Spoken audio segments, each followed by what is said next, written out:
Está vinculado no solamente a la protesta, a la convulsión social, sino al impacto en el ciudadano de a pie, común y corriente. Jorge González Izquierdo, economista, está con nosotros.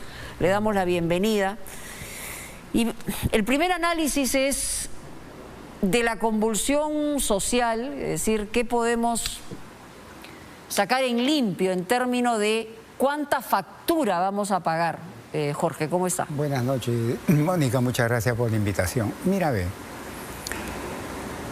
Todo esto que estamos viviendo de poco más de un mes no hace otra cosa que agravar ya la incertidumbre y la inestabilidad con la que veníamos de meses atrás. Sí. Y esto nos va a pasar factura, como tú dices, vía dos canales. Un canal directo, que es cuando te ocurren estas cosas, la producción en el momento, ¡pum!, se cae. Por ejemplo, lo que le está pasando al sector turismo, pues sí, ahora. No, se ha derrumbado, ¿no? Se ha derrumbado. También hay algunas empresas... Cusco es una ciudad, una región fantasma. Hay algunas empresas mineras que ya están anunciando que van a parar producción porque por estas tomas de carretera. Y las otras mineras, por ejemplo, Antapacay, que sufrió un ataque, también está a 38%. Claro, por eso. Entonces, producción. Ese es el efecto directo. La producción se cae en el momento a consecuencia de esas tomas de carretera. ¡Pum!, se cae. Pero dice, atacamos a los ricos, a los poderosos, pero en realidad están atacando a la gente de a pie. Claro. Entonces, el gobierno, ¿no?, por diferentes canales, dice que más o menos esto ya sobrepasó los 1.000 millones de soles y estaría acercándose ya a los 2.000 millones de soles, que ya son cifras, pues, mayores. Pérdidas que después no se recuperan. Es como una empresa que lo que no vendes hoy día no es que lo recupero mañana, no es pues. Hoy día no vendiste y se fue. Estas pérdidas son de que no es que las recupero después, no, ya ocurrieron y nos va a pasar factura. Pero hay otro canal, tan o más importante que Mónica, amigos, es el canal que yo lo llamo indirecto, que es cómo afecta las expectativas de los agentes económicos nacionales e internacionales. Al lanzar este mensaje, ¿qué mensaje se está lanzando adentro y afuera, sobre todo? Un mensaje de inestabilidad, un mensaje de peligro. Fíjate que lo que hoy día salió en la prensa... Si yo pensaba invertir ya definitivamente, lo pongo en hold, en stand-by por lo menos. En stand-by por lo menos, claro. ¿no? Hoy día, fíjate lo que ha salido en la prensa, que son 16 países que a sus ciudadanos les está diciendo... No vayas. No vayas o mira bien por qué está yendo. Le está dando ya recomendaciones. Fíjate el mensaje que se está avanzando. Entonces eso te afecta, en primer lugar, la inversión privada. No nos pasaba desde la época del terrorismo. Claro, pues nacional e internacionalmente nos agarra la inversión privada. Menos inversión, menos crecimiento, menos trabajo para la gente, menos ingreso para la gente. Así de clara es la secuencia. Ahora, la convulsión mayor está en el sur del país. El sur del país, si hablamos globalmente, aporta al Producto Bruto Interno más o menos el 20%. Sí, no es... Después la costa y la costa Lima y el norte, digamos, son el 80%. Solo Lima está alrededor de 50% según el INEI, ¿no? Solo Lima. O sea, cuando se dice el aporte Lima económico de Lima es la mitad del país. Del país. Fíjate qué cosa tan curiosa, después de tantos años de descentralización, todavía Lima es casi la mitad del país, ¿no? En PBI, ¿no? Pero, ¿qué significa esto en términos de crecimiento?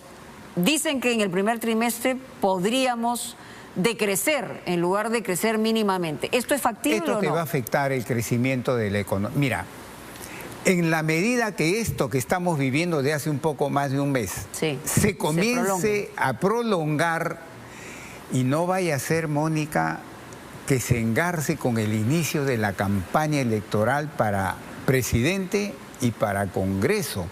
Si se logra engarzar, ahí la cosa va a ser un poco más costosa. Ahora, pero la sensación que tengo es que efectivamente tiene capas la protesta y la manifestación. Y una de esas capas es el interés político de grupos que ya están en campaña electoral y que no les importa absolutamente nada. Por eso te digo, a la hora que esto se engarce con eso, entonces estos que estamos en enero, se puede ir fácil hasta el finales de año. Y ahí sí, obviamente, que la factura que nos va a pasar en términos de crecimiento, de empleo, de ingresos, va aumentando conforme esto se extienda, va aumentando, va aumentando, va aumentando. Eso también es claro en economía. Entonces, por consiguiente, yo pido al gobierno, a la oposición, en fin, de que establezcan algo, ¿sabes qué, Mónica? Elemental. Diálogo. Como decía ¿Pero cómo? Porque son posiciones irreductibles, ¿no? Como decía un gran político del siglo pasado, conversar, dialogar, no es pactar. Sí. O sea, porque te sientas a conversar, nadie te puede decir que te estás vendiendo, estás aflojando, no. Por lo menos se vería una luz al final del túnel. Pero ahora... ¿Pero ves interlocutores posibles? Ahí hay que ver. Yo, como González Izquierdo, no veo interlocutores. En este momento, lamentablemente, no lo veo. No creo que... Bueno, no quiero dar pero es que... de instituciones. No creo hoy día... O sea, el Ejecutivo, el Legislativo... al otro lado, en la protesta, la demanda legítima, el asusador, el instigador, el que tiene intereses políticos. Lo que sí me queda claro, Mónica, es que este diálogo, esta conversación básica, elemental, porque fíjate, hasta el gobierno de Nicolás Maduro está conversando con la oposición, ¿no? Este diálogo, esta conversación básica, primaria, no debe considerar a la extrema izquierda o a la extrema derecha. ¿Por qué? Porque cuando entra el fanatismo, la razón, la lógica queda de costado.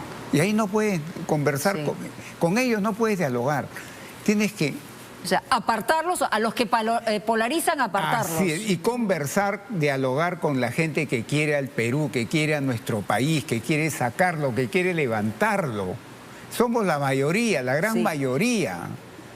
Ahora, el Perú es segundo en exportación de cobre, ¿no? Tiene frontera con 5 países. Este año la proyección que decían que iba a crecer es de 3%, pero eso está recalculándose en este momento por la convulsión social. El gobierno dijo, el MEF dijo 3.1 a 3.9, ¿no? Al inicio. Claro. Yo creo que esa... Pero el Fondo Monetario dijo que era más bajo, ¿no? Claro, no. No, yo pienso que este año va a ser algo similar al 2022, o quizás un poquito... Ahora, y el contexto externo, porque también nuestros vecinos están en problemas económicos. No tienen la convulsión social que tenemos, pero sí tienen problemas económicos. Y por el otro lado, otra rueda que parece que nadie toma en cuenta, a pesar de que es la inmensa mayoría, es cómo incluimos dentro de la economía a los informales. Es decir, yo no estoy diciendo formalizar la economía, pero por lo menos incluir a los informales dentro de la economía. Mira, Mónica,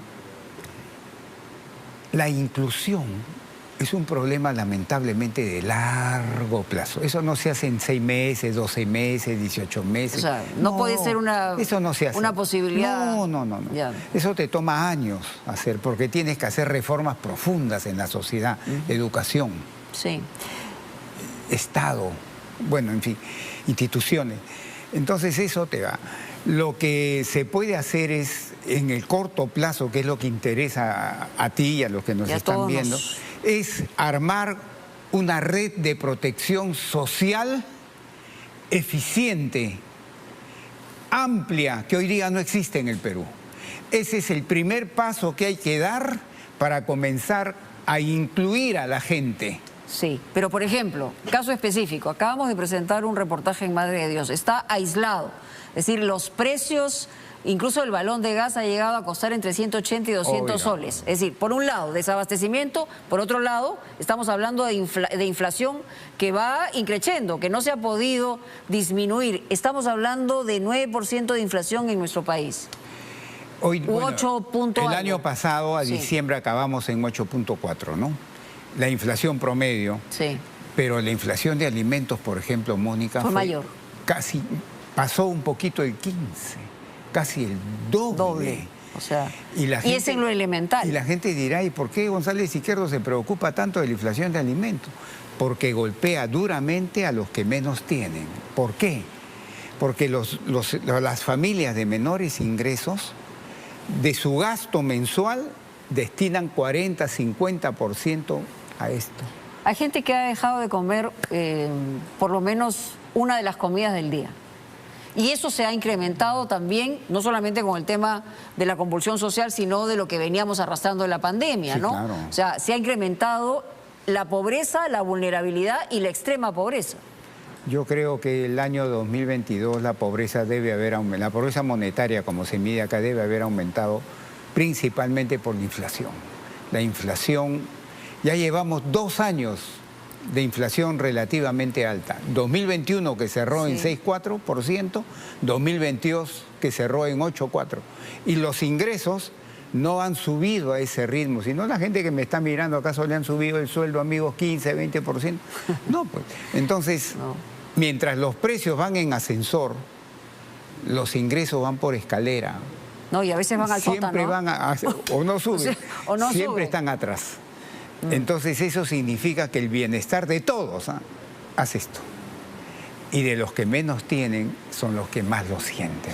¿Qué puede hacer un ministro de Economía en esta situación en la que la estamos receta viendo? se conoce más o menos. Mira, Mónica, en economía... Pero se le escucha poco, ¿no? Me imagino que por la situación política, por la situación ¿no? difícil, ¿no? Sí. Mira, acá lo que hay que hacer es reasignar gasto público, quitar de sitios, de fines que no son esenciales, como por ejemplo, Mónica, yo no sé por qué se tiene que gastar más de 1.000 millones de soles al año en consultorías, asesorías. Me parece un exceso. Pero se habló de recortes y no se han hecho. Agarrar esos recursos y asignarlos a hacer transferencias monetarias, no a bajar precios, no, eso no. Hacer transferencias monetarias a quienes más lo necesitan. O sea, por transferencia ejemplo, directa. Cash, por ejemplo. Pero eso... A las ollas comunes. Sí. A los comedores populares. Al programa Pensión 65. Pero durante el gobierno Junto. de Castillo se dieron bonos directamente, pero finalmente no solucionó nada. Y estábamos hablando de temas de pandemia. Es que no se hicieron bien, pues, porque, como dice ese viejo refrán, justicia que tarda no es justicia. Un bono que te dura, que te llegue pues 1 año, año y medio. Tú quieres el bono pues para que te ayude a comer en los próximos 3, 4 meses, no que te lo den de acá 1 año, porque... O sea, una inyección directa. Entonces, identificando a los más necesitados. A los sectores ese necesitados. Nicho, ¿no? ¡Pac! Claro. ¡Pac! Como un rayo láser. Ahí, y le pongo billete, ¿no? ¡Pac! ¡Pac! ¡Pac! Porque eso de bajar precio... Tenemos el billete para ponérselo. Sí, claro. Por eso te digo, reasignar gastos para que el tema fiscal no se ponga peligroso. Porque eso de bajar precios, Mónica, es discúlpame la expresión, una tontería. Y está insistiendo este gobierno también. ¿Por qué? Porque cuando, por ejemplo, ya pongo sabemos como la ejemplo, receta, es pan para hoy, hambre para mañana, ¿no? Si tú bajas el precio de los alimentos, ¿quiénes compran alimentos? El rico, el de la clase media y el pobre. Estás beneficiando a todos. Y de repente al rico, el de la clase media, lo beneficia más porque compran más, o sea, claro, proporcionalmente comen más. Entonces, por ahí no va. Directo, quien lo necesita, ahí te llego y te doy para que mañana mismo puedas ir y comprar. Muy bien, bueno, me quedaría conversando con Jorge González Izquierdo porque necesitamos recetas rápidas, directas y ver de qué manera podemos paliar esto que está convirtiéndose ya en un problema de hambre nacional. Acá ¿no? la solución básica, fundamental, es que tiene que haber diálogo. Sí. Sin diálogo, esto lo único que va a hacer es violencia, crea más violencia, más odio. Así es. Bueno, muchas gracias a Jorge González Izquierdo.